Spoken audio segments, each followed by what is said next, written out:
Essa foto, para mim, é uma foto que representa um ponto de inflexão, viu, Facuri? O ministro da Defesa, ele, pelo cerimonial, ele deveria estar sentado lá na frente, mas ele fez questão de sentar ali do lado dos comandantes lá atrás.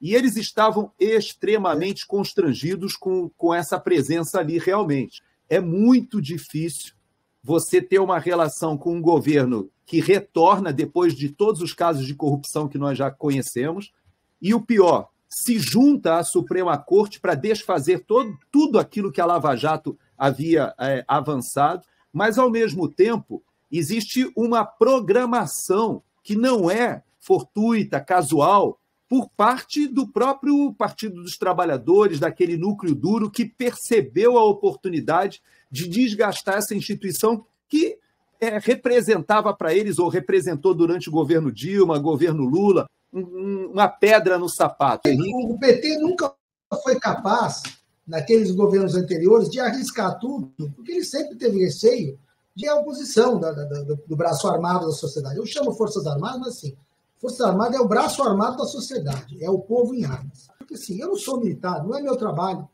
decidir o que militar tem que fazer. As pessoas viram gente inocente sendo entregue para a Polícia Federal pelas mãos do Exército. Então, o povo tem todo o direito de fazer pressão.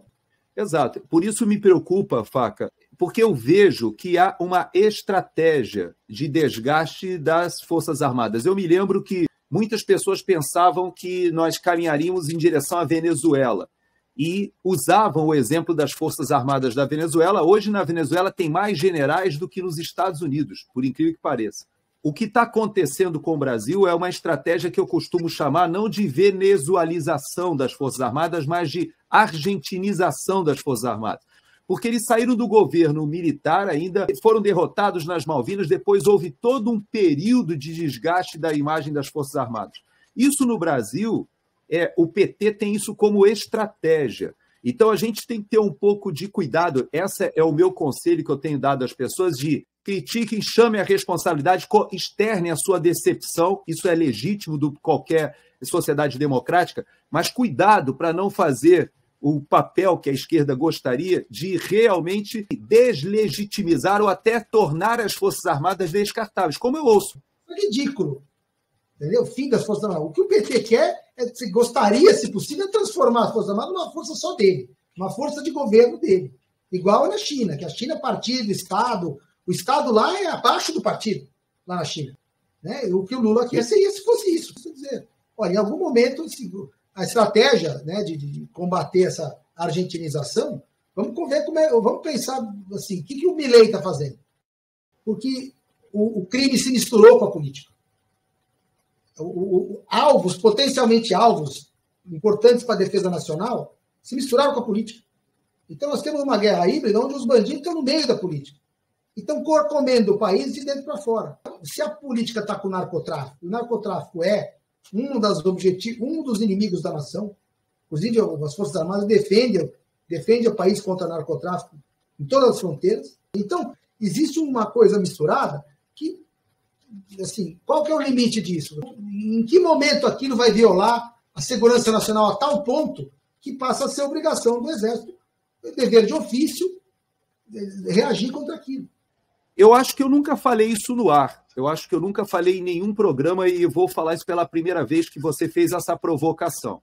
Quando houve o 8 de janeiro, aquilo que aconteceu no Palácio do Planalto, que era uma área sob responsabilidade do Exército, deveria ter ensejado inquéritos policiais militares.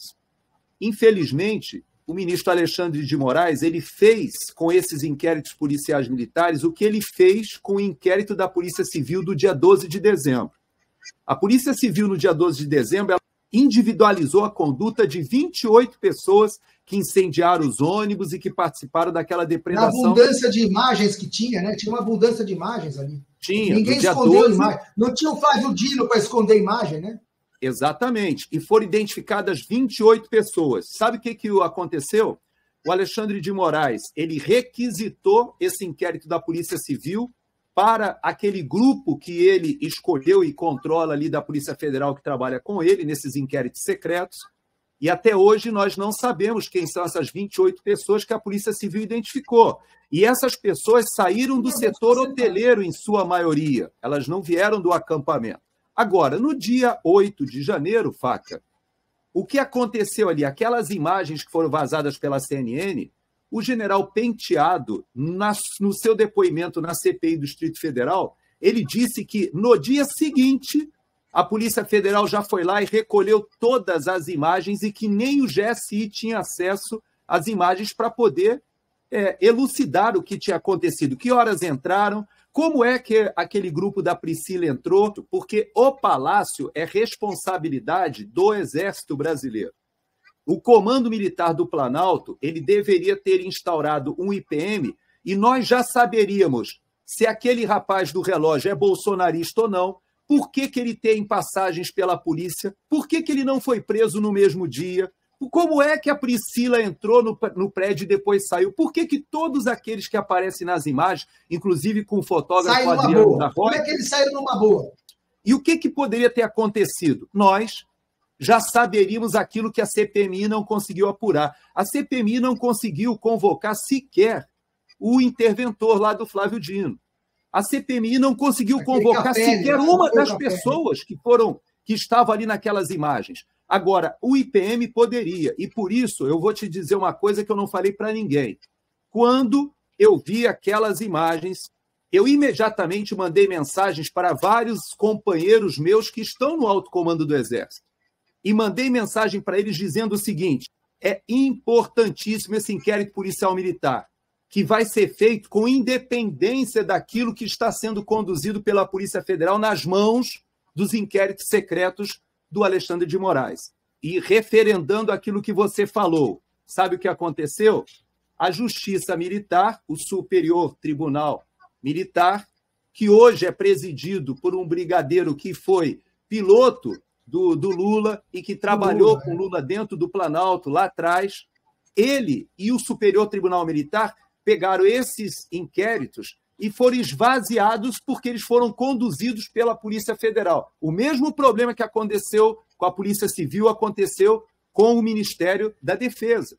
Então, infelizmente, nós não tivemos uma investigação que fosse feita fora do controle do ministro Alexandre de Moraes. E, por isso, até hoje, ele continua sustentando essa tese da tentativa do golpe de Estado, da associação criminosa contra o Estado Democrático de Direito, condenando pessoas a 17 anos. Essas pessoas que ele está condenando não tem uma única imagem mostrando essas pessoas depredando ou causando qualquer dano ao patrimônio. Então, veja que aqueles que depredaram não foram presos e não estão sendo condenados. Então, talvez, se nós tivéssemos, sim, como você disse, chegado o momento em que os próprios comandantes militares dissessem: até aqui vocês avançaram, mas essa área é uma área que tem que ser elucidada pela Justiça Militar, mas isso não foi feito. Então, como é que nós vamos conviver num ambiente democrático quando esse ambiente democrático está com esse nível de promiscuidade ou de corrupção? Então, é muito difícil essa situação. Eu sei que esses chefes militares têm que enfrentar esse momento, porque é um momento político. Comparecer àquela cerimônia foi talvez a missão mais ultrajante que eu tive notícia desses últimos anos. E pior do que isso, o ministro Alexandre de Moraes continua insistindo de que houve uma tentativa de golpe de Estado que só consegue persistir se houver participação das Forças Armadas.